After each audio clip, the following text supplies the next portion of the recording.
तो हमारे राघव जो के राघव जो हमारे। भगवान सबके अहंकार की परीक्षा लेते हैं और क्षण मात्र में चूर्ण करके रख देते हैं। भगवान चाहे तो बड़े से बड़े आए, बड़े से बड़े चले गए। वो आप कथा सुने हैं ना, एक नाविक 3 व्यक्तियों को बिठा कर ले जा रहा था। वो तीनों गंगा जी भ्रमण करने गए थे। महाराज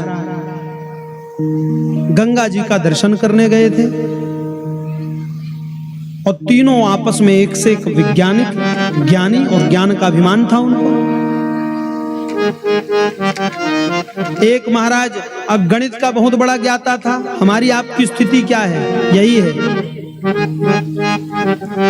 एक गणित का ज्ञाता, एक विज्ञान का ज्ञाता और एक साहित्य का ज्ञाता। अब तीनों की मित्रता हुई। बोले चलो गंगा जी भ्रमण कराएं। नौका में बैठे नाविक ने केवट ने चलाना आरंभ किया। महाराज थोड़ी दूर चले तो गणित वाले ने पूछा क्यों भैया आप लोग क्या करते हैं? तो उसने कहा हम विज्ञान पढ़ाते हैं। उसने कहा हम साहित्य पढ़ाते हैं। उसने पूछा तो गणित आप थोड़ा बहुत जानते हैं? उन्होंने कहा हाँ थोड़ा बहुत जान लेते हैं। तब तक उसकी मति की गति, जो गणित पढ़ाता था, जो गणित का ज्ञाता था, वो नाविक की ओर देखने लगा। कहा क्यों रे नाविक, हे केवट तुझको गणित आता है?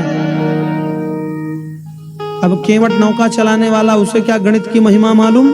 उसने कहा साहब मुझे तो गणित नहीं आता। देखिए जो अभिमानी होता है ना, उसी की दृष्टि में भेदभाव होती है। ये छोटा आदमी, ये बड़ा आदमी, ये बाई, ये नौकर, ये चाकर, भेद उसी की दृष्टि में होती है जिसके जीवन में अहंकार भरा होता है। अन्यथा महाराज जिसके जीवन में भगवान भरे होते हैं उसे तो सब में भगवान की दृश्य दर्शन होते हैं। जिसके जीवन में अहंकार भरा है उसके जीवन में भेदभाव भरा है। गणित वाले ने पूछा अरे नाविक तुझे गणित आता है? उसने कहा साहब मुझे तो गणित नहीं आता। तो जो गणित का ज्ञाता था उसने कहा तब तो तेरा 25% जीवन पानी में। अब जो दूसरा जो विज्ञान का ज्ञाता था उसने पूछा बाकी 2 लोगों से भैया आपको कुछ आता है विज्ञान का? तो बोले हाँ थोड़ा बहुत तो आता है। तो उस वैज्ञानिक ने उस गणित वो नाविक से पूछा अरे केवट हम बात भी ऐसे करते हैं छोटे लोगों से जैसे मार रहे हो, उनको डांट रहे हो।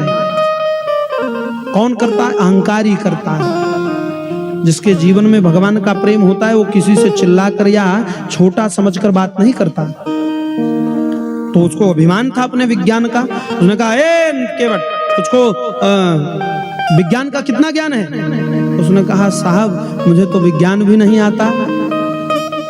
सो उस वैज्ञानिक ने कहा तब तो तेरा 50% जीवन गया पानी में। अब थोड़ी देर बाद तीसरा जो बैठा था उसने कहा, अब वो साहित्य क्या ज्ञाता था उसे उसका अभिमान था। क्यों रे केवट तुझे कुछ साहित्य वाहित्य का आता पता है कि नहीं? गणित भी नहीं आता, विज्ञान भी नहीं आता, क्या किया तूने जीवन भर? कुछ आता है साहित्य? उसने कहा नहीं साहब मुझे तो साहित्य भी नहीं आता। तो उस तीसरे ने कहा तेरा तो 75% जीवन जल में चला गया, पानी में चला गया। अब वो सुनता रहा और छोटे लोग बड़ों की बातें सुनती ही रहते। क्या कर सकते हैं बेचारे, गरीब हैं, दुखी हैं, छोटे हैं तो सुन लेते हैं। अहंकारी की बात तो वही तो हमने कहा ना, अभिमानी कौन जो किसी की न माने। अब थोड़ी दूर नौका आगे चली, आगे बढ़ी तो भगवान ने लीला कर दी। देखिए जिसका कोई नहीं होता उसके मेरे प्रभु होते हैं। भगवान ने लीला करी। क्या लीला हुई?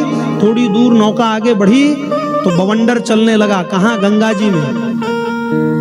अब नाविक ने देखा जब बवंडर पीछे पलटकर तो उस तीनों से पूछा बाबूजी आप लोगों को तैरने आता है? उन तीनों ने कहा तैरने? तैरने क्या हुआ क्या हुआ क्या? उसने कहा बाबूजी आगे बवंडर है और कोई दूसरी व्यवस्था है नहीं। तैरने यदि आता हो तो कूदिए और तैर कर तट में पहुंच जाइए तो प्राण बच जाए। तो उन तीनों ने कहा हाँ हमको तो तैरने नहीं आता, हमको भी नहीं आता, हमको भी नहीं आता। तो नाविक ने कहा तो ऐसा है कि मेरा तो 75% ही जीवन पानी में गया था, अब आपका 100% जीवन पानी में गया। कूदा नाविक और चलकर पार होकर पहुंच गया तट में। अब वो तीनों वहीं डूबकर मर गए। और जो अभिमानी है वो डूबकर मरता ही मरता है, उसका कुछ नहीं होता। जो अहंकारी है वो डूबकर मरता है। पहले ही हम चर्चा कर रहे थे ना, जो अहंकार में जी रहा है वही डूबकर मरता है, और जिसका अहंकार नहीं है, मुर्दे की भांति है, वो तैर कर पार हो जाता है। तो हमारे राघव जो के राघव जो हमारे हैं, हम तो हमारे